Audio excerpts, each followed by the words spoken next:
Déclaration numéro 002 de Générations et Peuples solidaires, en abrégé GPS, relative à la vie de la nation. À l'occasion de sa réunion du samedi 29 juin 2024, le cadre restreint de Générations et Peuples solidaires, en abrégé GPS, a porté une attention particulière à des points d'intérêt relatifs à la situation sociopolitique internationale et nationale. De la cession d'infrastructures stratégiques à des groupes étrangers. Générations et Peuples solidaires note que, dans une déclaration faite sous serment devant la Commission parlementaire de la Défense et des Armées françaises, le général Didier Castres, président de la société militaire privée GEOS, a affirmé le 7 février 2024 que le groupe GEOS gérait entièrement le port d'Abidjan, y compris la sécurité, le contrôle des flux et la perception des taxes. Face au tollé provoqué sur les réseaux sociaux par ces propos, la Direction générale du port autonome d'Abidjan a réagi en opposant un démenti aux propos du général français. Cependant, la direction du port autonome d'Abidjan reconnaît l'existence d'une convention avec l'entreprise Ivoire Sûreté Portuaire, en abrégé ISP, qui serait chargée de financer, réhabiliter et moderniser le système de sûreté du port, entretenir les installations et assurer la maintenance, exploiter les activités concédées et gérer les ressources humaines nécessaires. Or, selon ces statuts déposés au tribunal du commerce d'Abidjan, ISP est la filiale ivoirienne du groupe GEOS qui en assume la direction générale. La convention de concession existant entre le port d'Abidjan et ISP confie à cette société la mission de protéger les installations portuaires, les navires, les cargaisons et les personnes contre les actes de terrorisme et les incidents de sûreté. GPS se demande comment l'on peut prétendre assurer la souveraineté de notre pays, la Côte d'Ivoire, en confiant des compétences aussi importantes que vitales à une entreprise étrangère qui plus est une compagnie de mercenaires ambitionnant, comme l'a avoué le général Didier Castres, chef d'état-major adjoint des armées françaises, de mener des opérations militaires camouflées dans les zones port-bouées, port autonome, Lomo Nord, pour le compte d'intérêts étrangers. Devant la gravité des révélations faites par le général Castres et l'insuffisance, voire l'inconsistance du démenti opposé par la direction du port autonome d'Abidjan, GPS appelle le gouvernement ivoirien à rendre des comptes sur cette affaire scandaleuse. En outre, GPS demande aux députés, en leur qualité de représentants du peuple, de se saisir de cette question qui constitue une grave menace pour la sécurité nationale et existentielle de notre pays. De l'acquisition du matériel militaire chinois. GPS prend note de l'information selon laquelle la Côte d'Ivoire a conclu un accord avec la firme chinoise China National Aerotechnology Import-Export Corporation, en abrégé CATIC, pour l'achat et la livraison à partir de 2025 de vecteurs aériens, entre parenthèses avions et hélicoptères pour notre armée. Ces aéronefs seraient destinés à la surveillance des frontières nord à partir de 2025 de vecteurs aériens, entre parenthèses avions et hélicoptères pour notre armée. Ces aéronefs seraient destinés à la surveillance des frontières nord et viendraient en appui aux troupes disposées aux frontières ivoiro-maliennes et ivoiro-burkinabé dans le cadre de la lutte antiterroriste.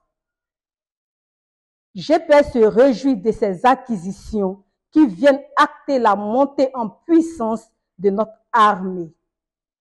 Cependant, le déploiement de ces moyens militaires dans une zone sensible ayant fait l'objet d'incidents armés multiples entre notre armée et celle de nos voisins appelle à la mesure. GPS note, de manière générale, que la disparité des fournisseurs de matériel de nos forces armées, français, américains, chinois, russes, israéliens, ukrainiens, turcs, biélorusses, brésiliens entraîne des problèmes d'interopérabilité des systèmes d'armement, une complexité logistique au niveau de l'achat des munitions, des pièges de rechange et occasionnent des frais importants au niveau de la formation des personnels à l'utilisation de ces différents types d'armement.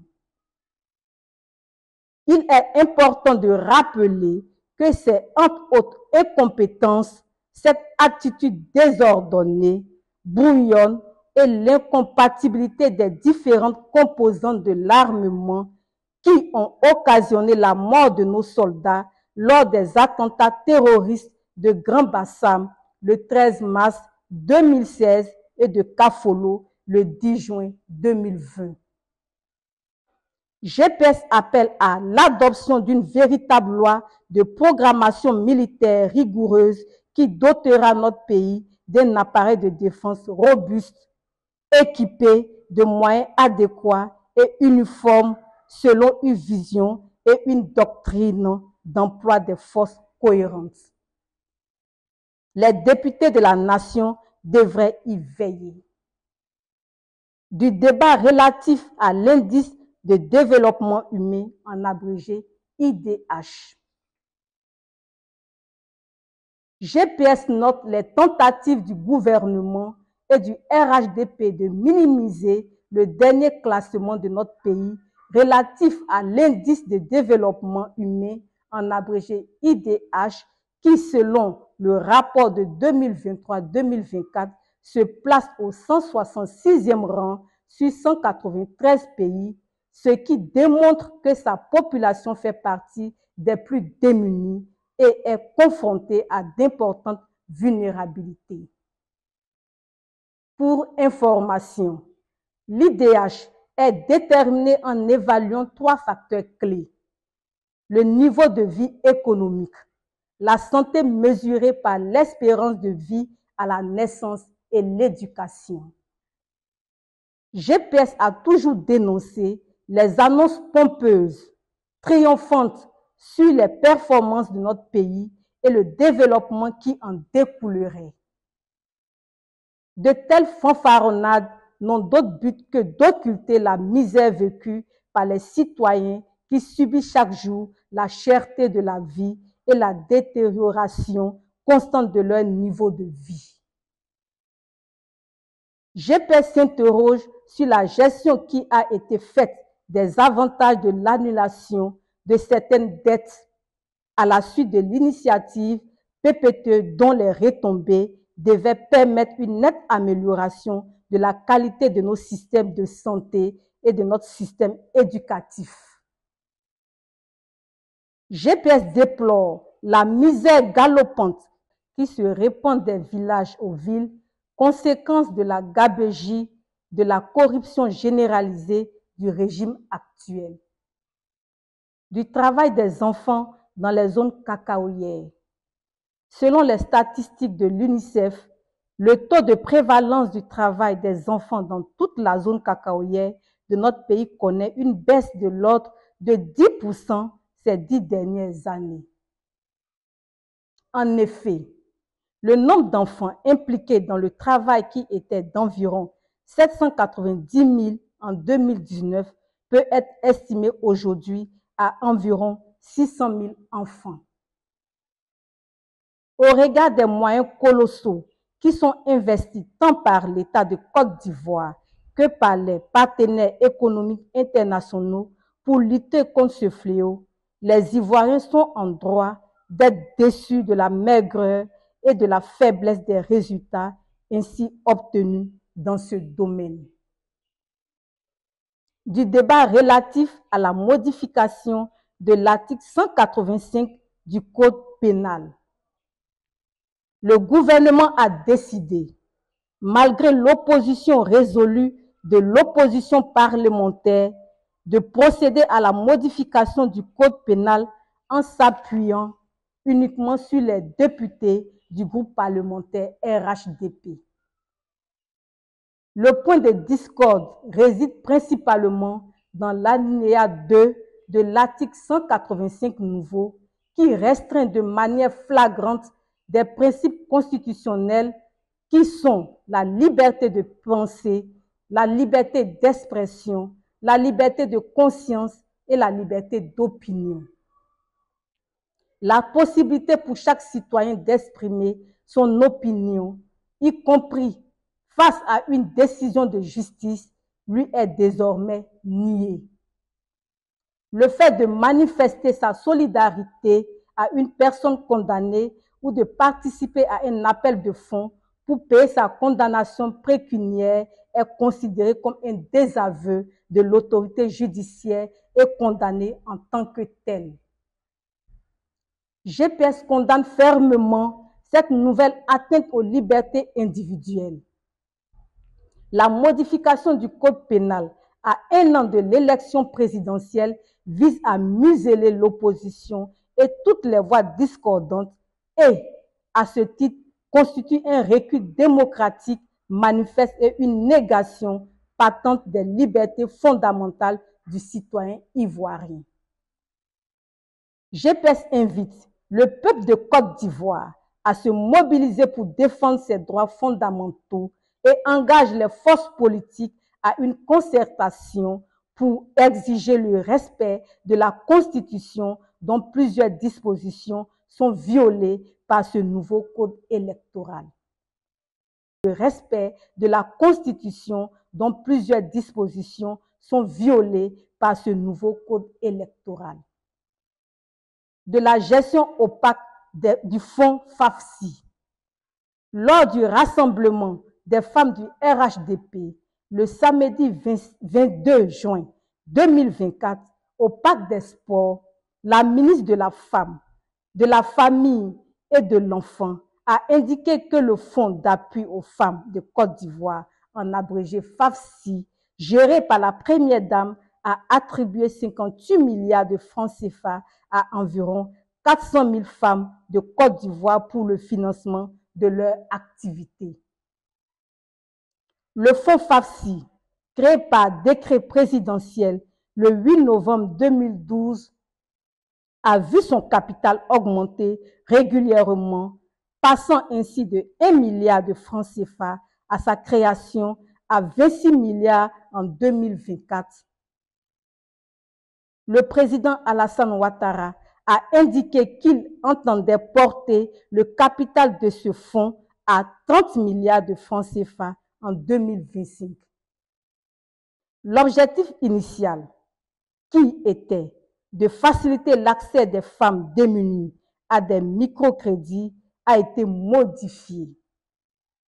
De fait, le FAFSI entend désormais s'occuper de questions liées à la sécurité sociale, à l'assurance maladie, à l'assurance accident, à la maternité et à la vieillesse. GPS note qu'en près de 12 ans d'existence, le fonds FAFSI, géré directement par la Première Dame, n'a jamais publié des états financiers. Aucune institution n'a jamais effectué une évaluation pour mesurer les résultats et l'impact des projets financés par le fonds. Face à cette situation, GPS demande la publication annuelle des états financiers audités, incluant le bilan, le compte de résultats et les flux de trésorerie. La réalisation d'un audit indépendant annuel pour évaluer la gestion et l'utilisation des fonds. La mise en place d'un mécanisme d'évaluation pour mesurer l'impact des projets financés sur les bénéficiaires. La transparence dans la communication des résultats et des impacts des projets financés, y compris la publication des rapports d'évaluation. GPS appelle à une gestion transparente et responsable du fonds FAFSI pour garantir que les ressources allouées bénéficient réellement aux femmes de Côte d'Ivoire et contribuent à leur autonomisation économique. À défaut, il est légitime de nourrir un soupçon de corruption, le vol et détournement de fonds publics. Face à la dégradation continue de la situation sociopolitique nationale du pays, GPS lance un appel solennel aux forces sociales et politiques ivoiriennes à s'unir pour faire barrage à l'actuel régime, reconquérir la souveraineté nationale et instaurer un état de droit pour tous. Fait à Abidjan le 2 juillet 2024, le cadre restreint de Générations et Peuples solidaires.